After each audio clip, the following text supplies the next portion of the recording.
Thank you so much for tuning into Journey with Christian D. Evans podcast. This is your host, Christian D. Evans. And guys, we have someone that is, I'm humbled to have him on because not only obviously his accomplishments in business and in life and what he's been able to accomplish, but why he's doing it for a larger purpose. And we're going to dive into that a little bit, but I'm just excited because obviously Christmas is around the corner, Thanksgiving's around the corner, holiday season, and there are certain things that, we're going to be talking about today that's real close to his heart, but to see how he's able to accomplish his successes in life, leverage his successes, and accomplish significance in life. Guys, he is a kingdom-led entrepreneur with a thriving relationship who has generated over $2 million in revenue on e-commerce platforms, $2 million. His wife and himself strive to live their lives with the mission of thriving, not just surviving. How many times in the last year, guys, have we just survived, right? He takes this concept into business, homeschooling his 7-year-old son, and especially into his relationship with each other and his wife and his business partners. His mess has become his message. His journey from losing everything to seven-figure business owner continues to inspire others daily, and I'm so excited. Thank you so much for joining Steven Pemberton. How you doing, my man? I'm doing great. Thank you so much for that intro. That was amazing. Well, man, that's all your accomplishments, man. So I'm really loving it, and I'm really excited to be having this conversation. But let's talk a little bit about obviously that journey. So, introduce yourself. What was your struggle? What was that pain? You went from corporate America to now running several successful e-commerce business, and then obviously really achieving significance. But let's talk a little bit about that journey on the forefront. So, really, where that journey starts is at the age of 20. So I'm 28 now. So almost 8 years ago, my wife and I had just gotten married. We found out that our son was on the way, and I was working at the post office making $13 an hour part-time. My wife was working at her job, which was at the movie theater, which funny enough is where we met. She was my boss there when we first met. But at that time, she didn't want to go back to work. She was having our son. She wanted to stay home. So we started a little business. We were actually doing an MLM at that time. And so I'm sitting there, I'm working, and about 6 months later, I decided, I've thought about it, prayed about it. I'm going to quit. I feel led. I'm quitting, coming home. I had $500 in my bank account. I had absolutely zero skills and anything, like no sales experience. I had terrible social skills. So if you're listening to this, you kind of know how this is going to go, but we ended up losing everything and having to move into a basement. And that's really where the story starts. And that's not where the story ends. And I think that that's really cool. Yeah, definitely. So talk a little bit about that. Obviously, that first of all, humility, right? That was obviously a real, slap in the face on your pride, right? Because you wanted to achieve it. So talk a little bit about that frustration, that feeling, and what were those steps to, like you said, just the beginning of your journey. So the way that felt after losing everything, like I knew for sure that it was going to be successful. We were hanging out with the top income earners, doing all this stuff, but it never translated to anything for us. And in that time of living in this basement, not only did I feel like an absolute failure, not only as a business owner, but as a person, as a father. I mean, we couldn't even afford to give our son formula at 6 months old. I had to go and get carrots from Walmart, the dollar ones that they're trying to throw away, and grind those up and try to feed it to him because I couldn't afford formula. But the thing is in that time, the way that I interpreted it is different than my wife. And this is a big distinction for anyone who's in a relationship. Just because you're going through the same situation doesn't mean you're interpreting the situation the same. My wife was dealing with it radically different than me. We were both depressed people, hurt people. And unfortunately, I just didn't understand in that moment. But we've been able to work through that since then. That's awesome. That's awesome. And so let's talk a little bit about, like, obviously those next steps that you were able to obviously build the confidence, build the self-image, that you started realizing, okay, I failed, but I'm not a failure, right? And those kind of mindset transitions. How long did that take you to get out of that rut in your life, but also in your mindset? So the biggest thing when I first moved into that basement, my wife and I looked at each other and we said, we're going to be here for a month. That month turned into 4. But the thing was, I remember coming home, I'd just gotten a job. I'd been working odd jobs to try to put food on the table, which wasn't working out great. But I remember walking in and she said, hey, I applied you for this job. I applied you for this corporate position. It's going to be making almost $16 an hour. It's yada, yada, yada. And I said, I don't think I'm going to get that.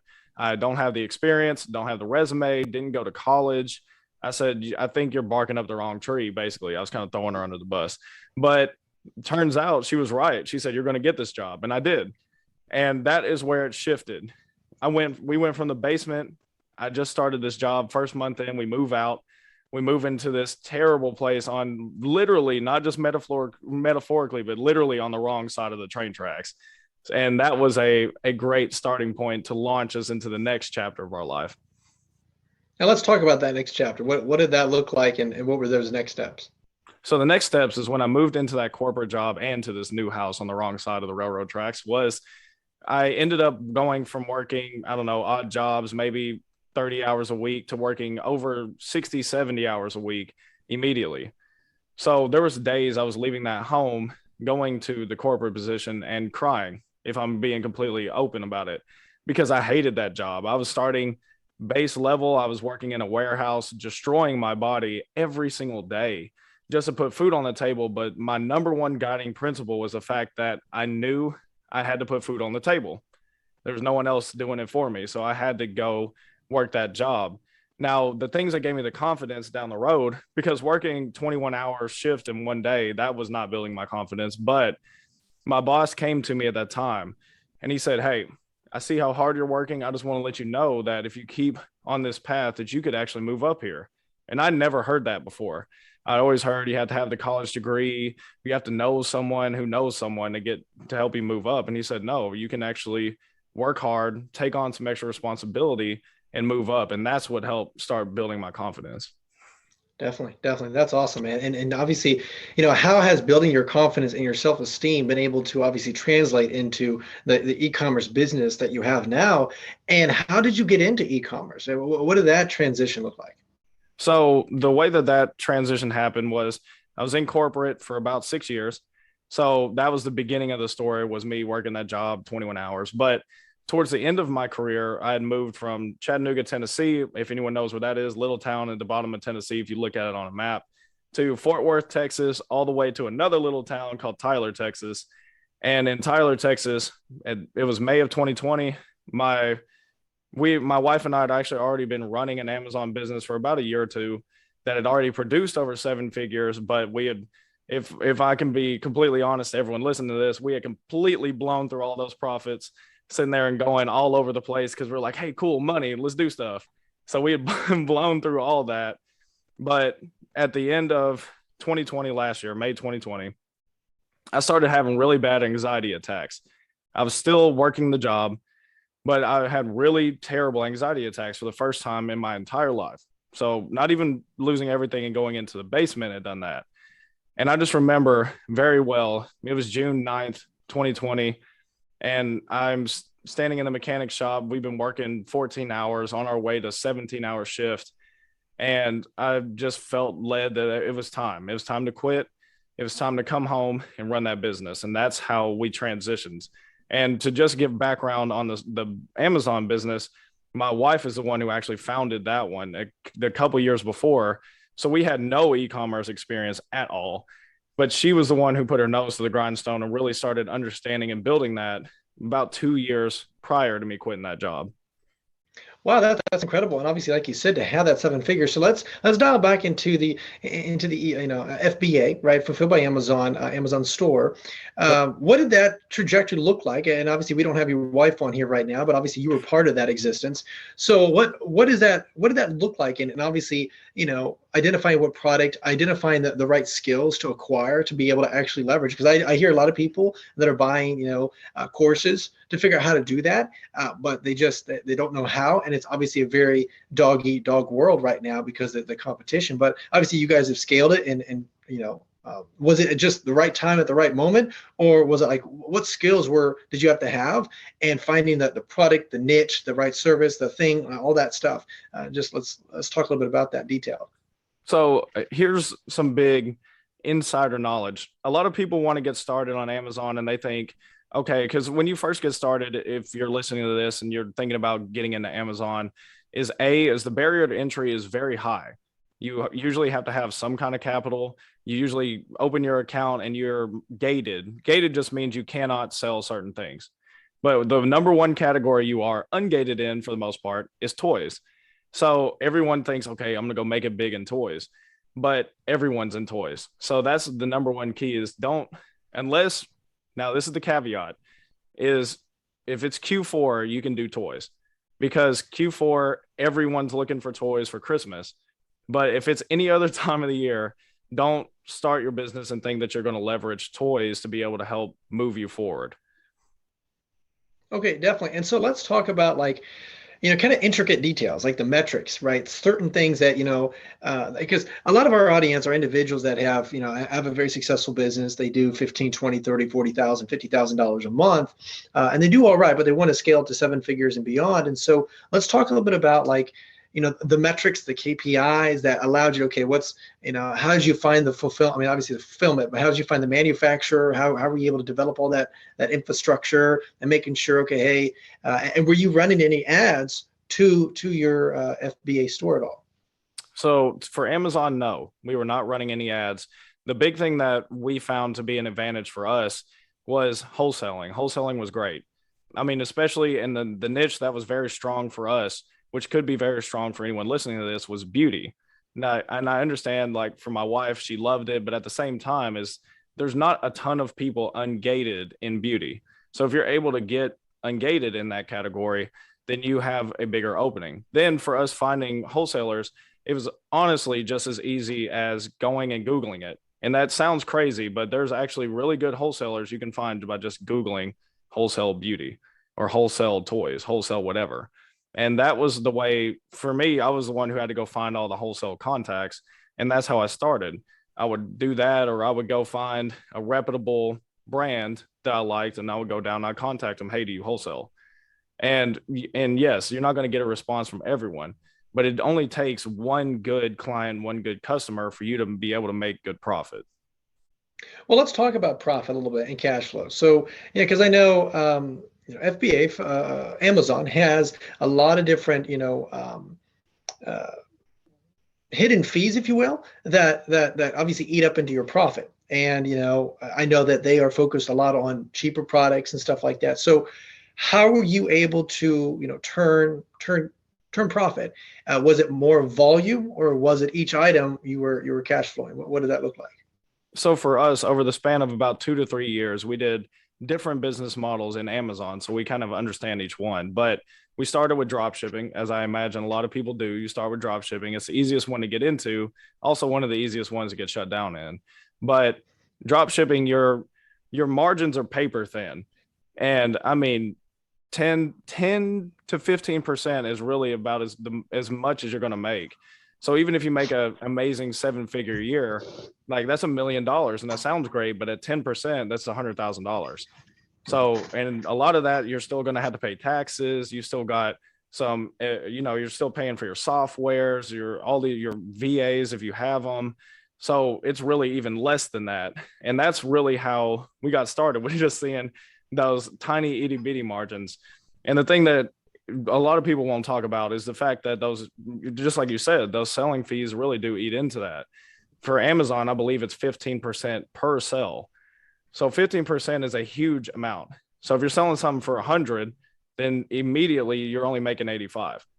So you've got to be able to plan around that 15% being taken out. So let's talk about that. So what have been some of your intricate strategies to make sure, okay, you drop down expenses, right? There's only two ways: drop down expenses and increase the price, right? In order to get that margin, right. Now it's tough because obviously you're not able to create an offer. You're not really able to create upsells and downsells on the back end. So what were some of your strategies? And also, I know that you're not able to gather that client's email and SMS, so you can market them with other products later on. So what were some of your strategies to make sure your profit margins? Was it just really identifying that niche and identifying the right product for that niche, or what were some of your hidden tricks, if you will? So one of the biggest hidden tricks that I got taught by my wife, which is something that we didn't see basically anyone do, was bundling. So bundling looks like, if I'm on a website, if I'm on a wholesaler's website, and let's say they have 4 items in a bundle that I can get, is we don't just say, because people do this where they'll buy a bundle, they list it on Amazon as a bundle. Okay, cool. But what if you took the bundle and you individually priced out what are those things selling for individually. Because what we found is that you could get things in a bundle cheaper from your wholesaler or even from a normal website, normal sales website. And each one of those products would be greatly discounted comparatively to how it was selling on Amazon. So maybe it's 4 different kinds of toothpaste, let's just say, and each one of them together equals $20, and you could sell it for 25, 30, let's say 30. But if each one you actually looked and they were selling, their BSR was very low, so closer to that, the lower the BSR, the better. So let's say all those had lower BSRs, and you were able to see that, oh, they're actually selling for $7, $8 a piece. So then you're actually making more money by breaking up that bundle instead of bundling it together. And see, there's a lot of validity to that because I was actually talking, I had a really cool YouTube training a few weeks back that I explained this, what you just said, a bundle and offer, right?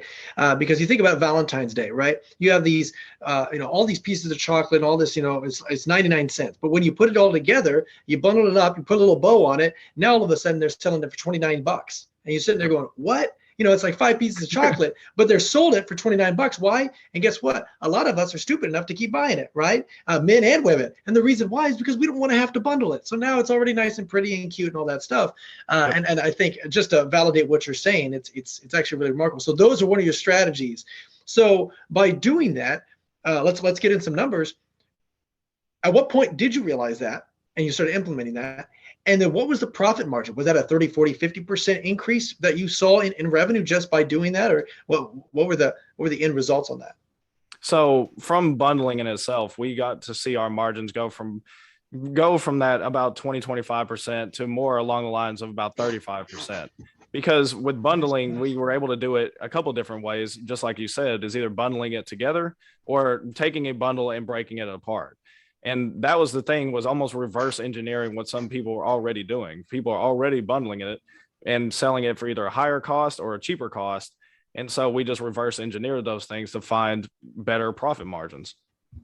Yeah, that makes perfect sense. I think that's brilliant. And I love that because I think you'll help a lot of people because just like you said, what I found very interesting in e-commerce, I've run my own e-commerce, is you don't realize fulfillment, all of a sudden that costs, shipping and handling, all of a sudden that costs. And the thing is you can either give it back over to your customer and have them take the brunt of that cost, or you have to just take brunt of the cost by leveraging through your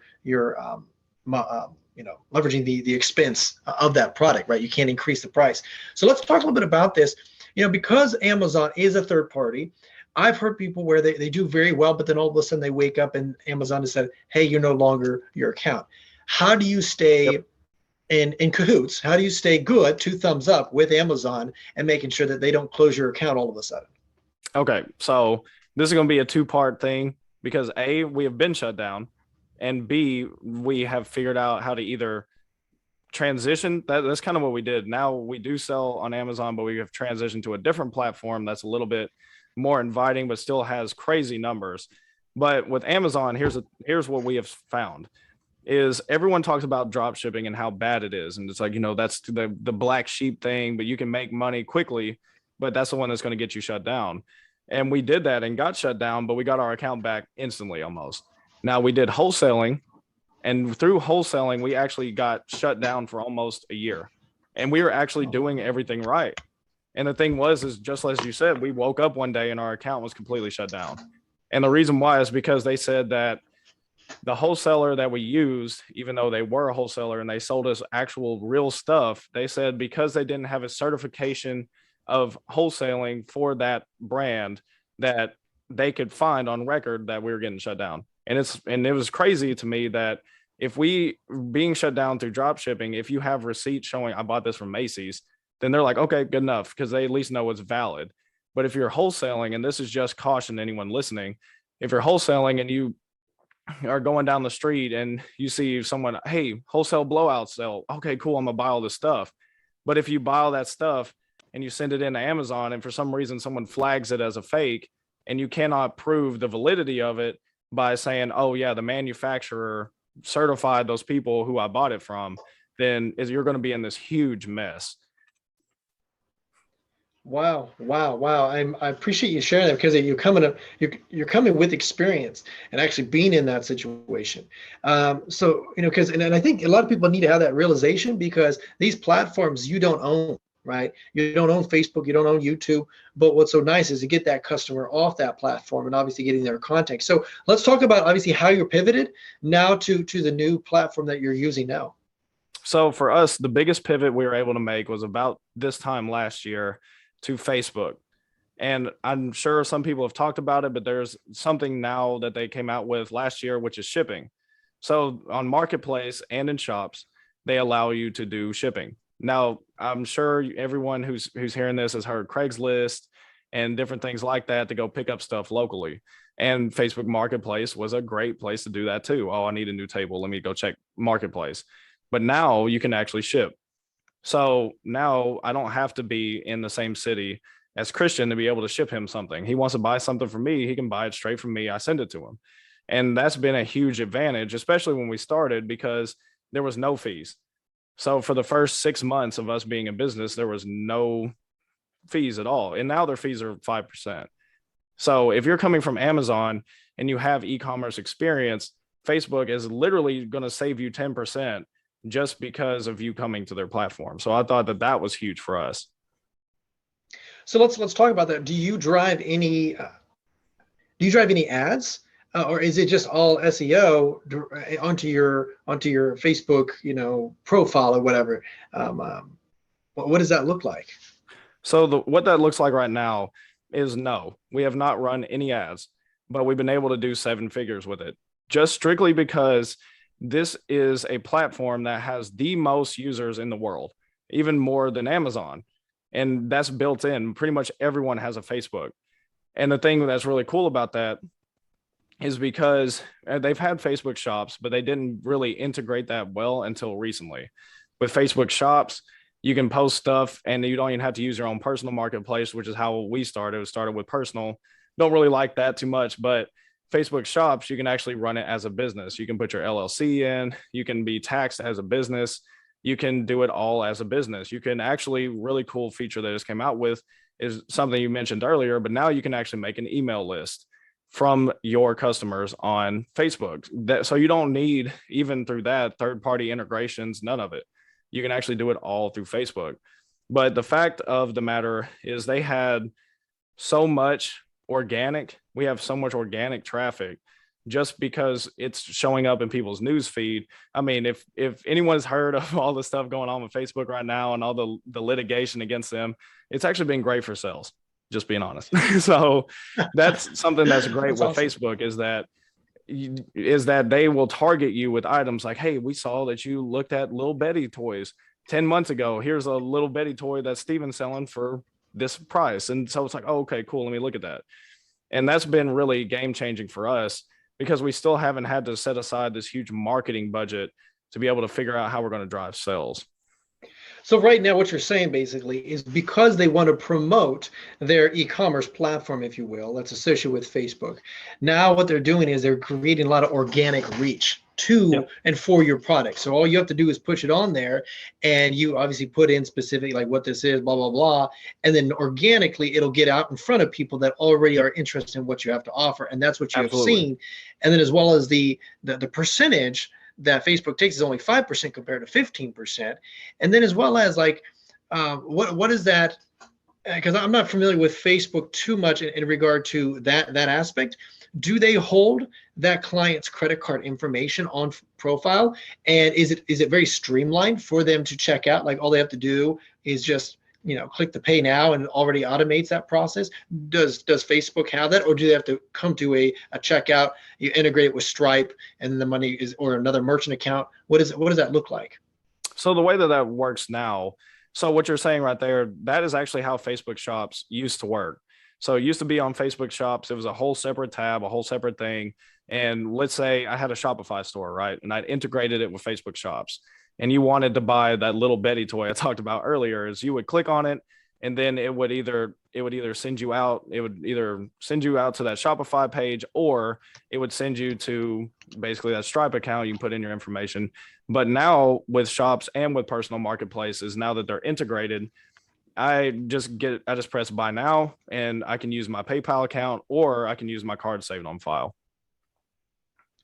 Okay. Okay. Wow. Wow. That's because what I found very interesting, and definitely specifically like even with YouTube, I know, and even Amazon, right? They have this when you're a Prime member, they have all your credit card and everything like that. All they have to do is click. So what it does is eliminates, that process for that client to keep it very simple and easy. And so basically, what I'm trying to say is that, Steven, have you seen a massive uptick because it is very streamlined? You don't have to worry about them having to take their credit card, put it in, blah blah blah. Obviously, those results, because it's streamlined, all they have to do is click on PayPal, click on once, boom, and they just sent it and they just bought it from you. Have you seen that uptick drastically? I mean, like, explain, like, let's talk like bottom line, what's the results and what's the return on investment that you're seeing because of this new strategy?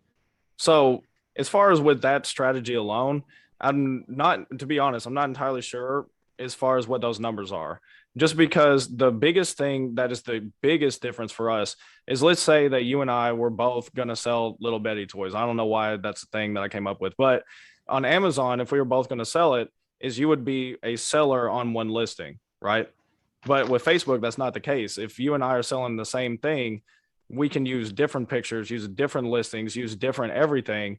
And so really it depends on the user then. It depends on the customer. What we found has been huge for us is basically lifestyle photos. If you've ever been on Amazon, their picture is always a white background. It's always a picture of the item. It's not very lifestyle. But on Facebook, because we can put whatever picture we want, we will have, let's say, that toy with a kid playing with it, or that toy is sitting on the playground, or whatever it is. That way it's like, oh, okay, let's say it's home decor. It's like, okay, I could see how I would put that shrub by my front door because of this picture, instead of it just being a shrub and a white background. So that's been the biggest key. And for us, going from Amazon to Facebook, we saw it from like 35% margins to where we're now well over 40% margins on Facebook, 40, 45. So there's even been months where we're at 50, just strictly because of the fact that competition is lower than Amazon. You don't have to worry about getting ungated. The fees are less on shops right now. There's no selling fees on shops until June 16th of 2022. So that means that there's no 5%. So right now, anything through shops is making me more money than anything on my own marketplace. So we've seen that has given us the biggest uptick, is just the fact that the fees are less. Customers are buying with their eyes quicker because I'm not having to go get ungated for a ton of things, and that the fees are being waived even in some circumstances. So let's talk a little bit about, like, obviously, the fulfillment on the back end then. So because you're not leveraging Amazon, which obviously when you buy 10,000 units, it's in a warehouse of Amazon's, right? What does that look like now in regard to that? Do you have to integrate another system to be able to say, okay, this, we have your own manufacturing and as well as your own fulfillment to make sure that, okay, hey, this is being sent out. What does that look like? So the biggest way is that you can leverage that is either we've done that in the past where we just, we use USPS or UPS, any of those big ones, because something that you can do that's pretty neat is through Facebook is you can still just put it as your own personal shipping. So that way you get to pick your shipper. You don't have to use whoever they want you to use. Also, a big component is like a third-party fulfillment, is finding good 3PLs that can ship quickly. We use one called Deliver. Deliver is getting to the point where nationwide they have 1 to 2 day shipping, same as Amazon. So that has been a way for us to either keep pace or to even beat some shipping times by using these different aspects. Okay, definitely. All right. I mean, that's remarkable. Now, have you ever tried any strategies with Walmart and their e-commerce platform? I know they're trying to, kind of keep up with the times a little bit. What's your thoughts on that? So with Walmart, we heard about Walmart before Facebook, and we wanted to jump on board. I mean, we'd had a successful Amazon business. It seemed like the thing that we would transition to, but we couldn't get approved for one. And then we were talking to people and they said, well, I just made a Shopify store with just like a title and they gave me a store.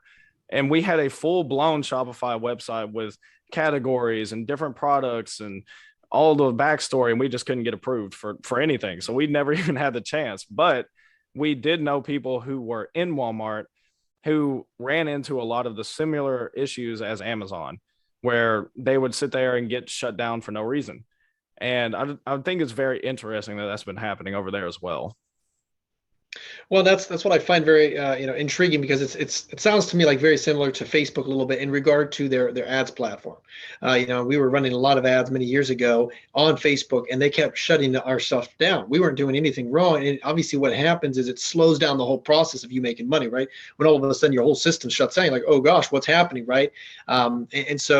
And I understand that frustration. That's just cool that you're leveraging Facebook shops in that regard. That's actually producing a really, really remarkable results, almost, double, triple kind of the results that you're seeing. And obviously getting that other third party. Let me ask you, do you have any training in systems and processes that you and your wife are kind of sharing with your audience to make sure that these people can also leverage that other strategy? Yes. So for us, we actually have the thing called the Marketplace Edge. My wife and I are the founders of that. And that was the way for us to basically give back and show how we're doing the things that we're doing. And the thing is the biggest aspect of that is we actually show exactly our shops. We show my personal marketplace. You're actually seeing live what I'm doing, because I don't want it to be this thing where it was a course that was good 10 years ago, but I'm trying to use it today and it doesn't work. Because I want to show you this is what's working, this is what's not working. These are the problems we've run into. Even for our people, if they run into issues, a great example is this lady who she could not get her shop approved. For whatever reason, she couldn't get it approved. So we got access to her account and we shared screen and we walked her through it as we were messing with it. And we sent the request and were approved within 10 minutes. And we're able to get her shop. And that's simply from experience. I don't have a secret person like, hey man, improve this shop for me. But I wish I did, but I don't. It's just the fact of trial and error. We've been through it. We've opened multiple shops. We've done great 7 figures this year, but at the same time that's all through trial and error. So we want to try to speed up that process for other people. Yeah, I mean that makes perfect sense. That's awesome that you guys have that training, because you're exactly right. I mean, because I don't know how much time, but also how much money you've invested trying to figure it out. And now that you have something so solidified and something systematic, it's like, wow, this is unbelievable. And I do also know that you have to hit it at the right time. Amazon, 5 years ago, man, that was awesome. People were just making ridiculous amount. And now it's just a high competitive situation. And then obviously hitting this situation with Facebook, they want to have, what I found very interesting about that system, they want to keep their audience on that platform, because the more they stay on that audience, on that platform, the more they make more money, and so forth and so on. So I just love that. So what other different strategies do you leverage? Any sales funnel strategies, upsells, downsells, and all that shenanigans, ClickFunnels community and all that? So for Facebook, we don't. But the cool thing about Facebook, that especially shops, I am a huge proponent of shops. You can now, if you need to make quick money, and you want to make money, let's say you just left a job and you were trying to start a business and you're trying to leverage something on the side, is Facebook Marketplace, personal marketplace is super fast for you to be able to turn profit, because you're not having to set up anything. With shop, it takes a little bit longer, especially if you've never done it. So I just want to share with the audience that this isn't an overnight success kind of thing. With shops, is if you've never made one, you have to create a page. And then once you create a page, you go and create a shop. And then your shop is basically sitting there for 30 days getting approved. So if you've never done it before, 30 days. Now with personal marketplace, if you've had a Facebook for any length of time, especially over 90 days, then you have access to marketplace to buy and to sell. So if you're looking to get started and you just want to figure out, okay, how do I sell things on Facebook? That's where I would start. And you could even start as easily as selling things around your house. And you don't even, again, going back to what I said earlier, is you don't even have to sell it to your next door neighbor or to Billy down the street. You can actually ship it now. So you're getting an understanding of how that supply chain works from you to the post office to them. Yeah, that makes perfect sense, man. That's awesome. And so, let's talk a little bit about, like, obviously when you were first developing all this, right? Did you ever think that, like, wow, going from, in a basement to all of us on the wrong side of the tracks to now you run several 7-figure and you're just, popping off, and just all these skills that you've acquired over the years. what would you say, like, when you're really dialing this in? Is it the offer? What do you spend when you develop a new product or a new offer or new niche? What do you spend majority of your time on that'll create the best return on investment? Like, a lot of people, what I find very interesting is that they focus too much on the logo or the color of the button or things that really are irrelevant compared to what actually produces the best result. So when you're developing and getting into a new niche, what do you and your wife spend majority of your time on that gets the best return on investment? So that's a great question, because I do absolutely agree. I actually have a family member who that is their problem, where they just sit there and they spend 10 years coming up with a product plan and, okay, what is my logo in my title? What is the name of the LLC? It's like, just do something, just get started. Because with us, what we found, and the reason why we were able to be successful quickly, was not just because we found the opportunity at the right time. That was a part of it. I don't want to sit there and say it wasn't. But at the same time, is looking at what is selling.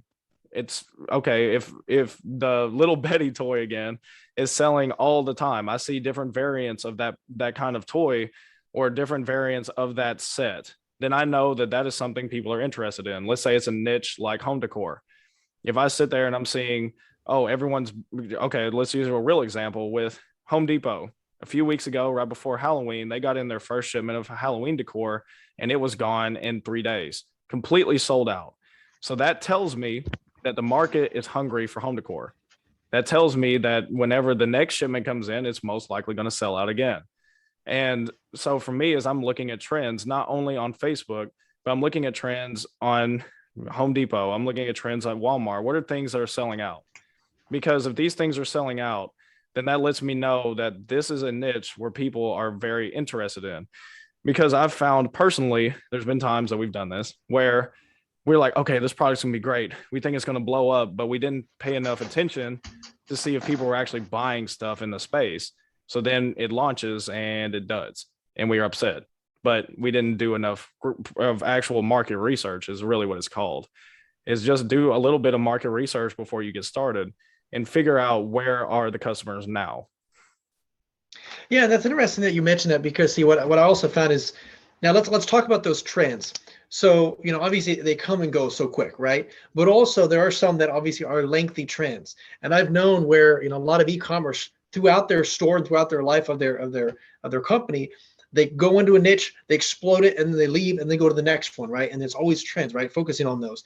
So with that being said, now that you have those skills, that you know how to get a fulfillment, product, manufacture, all that stuff, how do you identify which trends to focus on that actually will be there for a little length of time, and those that are only going to be there like 1 day, 2 days? And maybe that's kind of like a minute, question, because I don't think trends are that quick. But my question really comes down to, how do you identify ones that are actually maybe be the length of maybe over 6 months or whatever? Does that make sense? Yeah. So I'm going to answer that question by stating something that probably everyone has seen, which is a fidget spinner. When a fidget spinner first started, that was a huge trend. But the thing with that trend was that it wasn't patented. So everyone was able to get in on it quickly. So the thing about trends is, not only is it blowing up, but am I the second person in line? If you're not, if you see 100 different people selling a fidget spinner, then most likely that trend has already left. Because by the time you get on the train, maybe you capture some sales, but most likely it's already going to pivot into something else. For me, I see fidget spinners at the gas station sitting by the cash register now. It's not this huge trend. Now it's poppets. So a couple of things you could look at with trends is, okay, I see that this trend is blowing up, but I didn't get on the train in time. But where is it going? So the big thing is that with fidget spinners, is all of a sudden there was this huge explosion for sensory toys.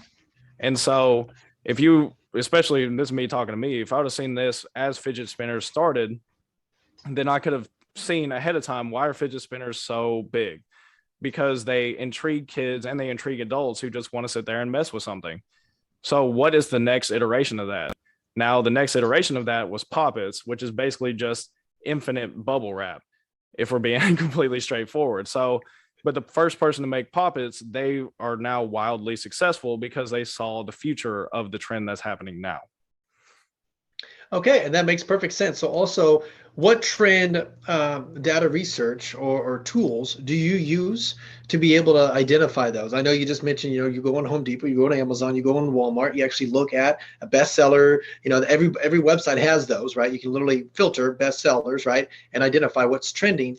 But let's talk a little bit more. So there's some incredible tools out there. What tools do you use? So right now, the biggest tools that we've been using is basically just, for me, it's just been my eyes. If I'm just being straightforward, is literally just going on and not only just seeing what's selling well on those websites, but actually checking the news. So I don't check the news to see what's going wrong in the world because that's not helping me. But I go to the business section of the news to figure out, okay, there's 100 container ships stuck in the port off of LA. So that means that lets me know that if I'm manufacturing something right now in China, let's say I found a manufacturer through Alibaba and I'm having them make me something, it's going to be stuck out in the port for months. So now I know that, okay, I can't manufacture something new. So what can I do in the States? How is the supply chain looking in the States? And then I can see what the trends are there. Is the trends in the supply chain, is it choked? Is there a chokehold on that? And then if there's not, where is things selling out? So not only am I looking at those bestsellers on those different big brand websites, but I'm also checking the supply chain because the supply chain will let you know what the market looks like too.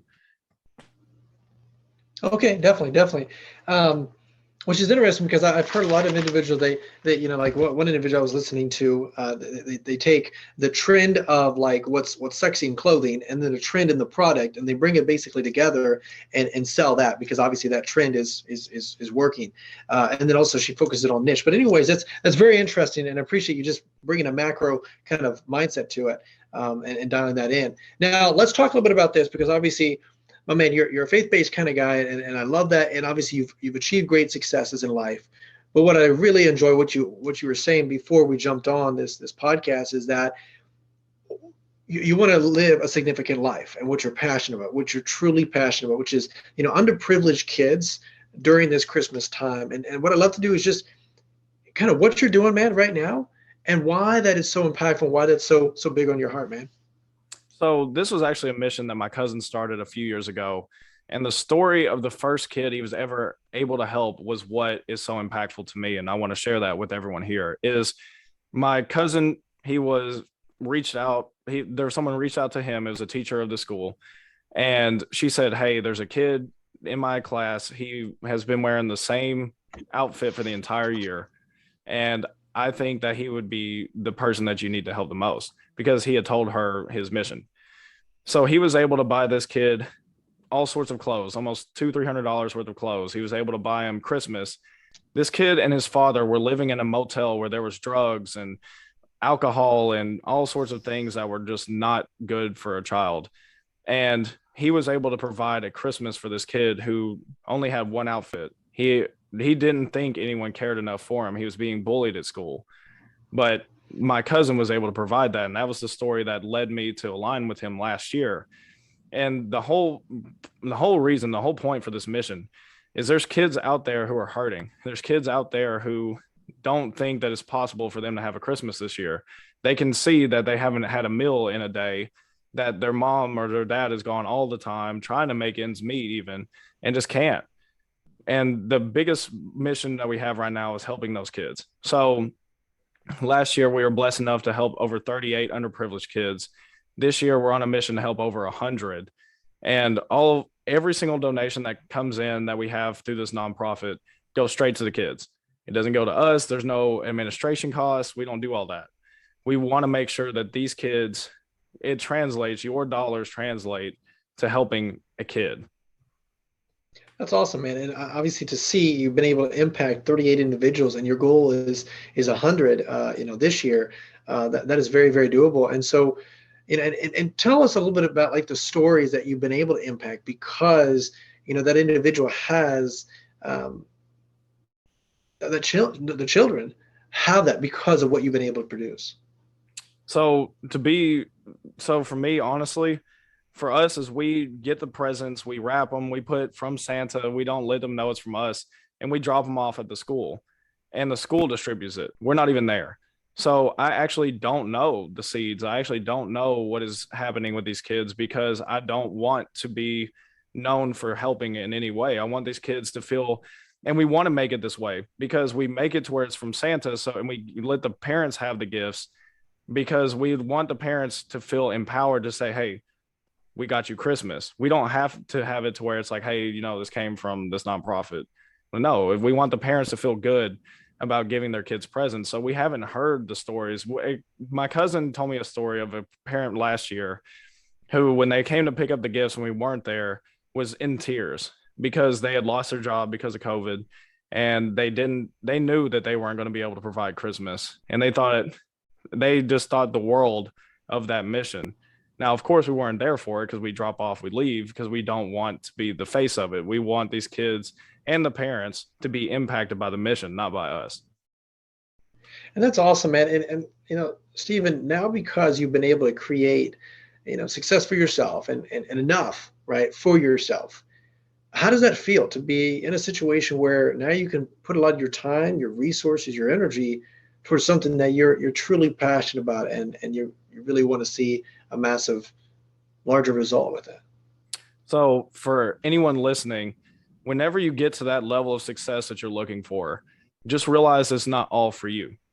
For me is once, you know, reaching 7 figures, I work from home, e-commerce now. It's amazing. I get to homeschool my son and I've been to Disney World and Disneyland this year, but doing all those things is cool.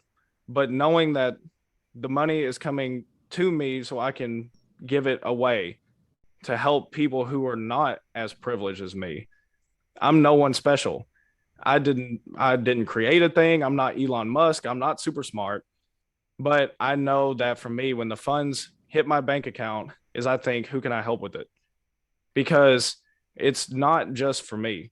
And that's the biggest thing for anyone out there is just knowing who you can help with it. As you become a bigger opportunity in your own life, there's going to be opportunities for you to help someone else. That's awesome, man. That's awesome.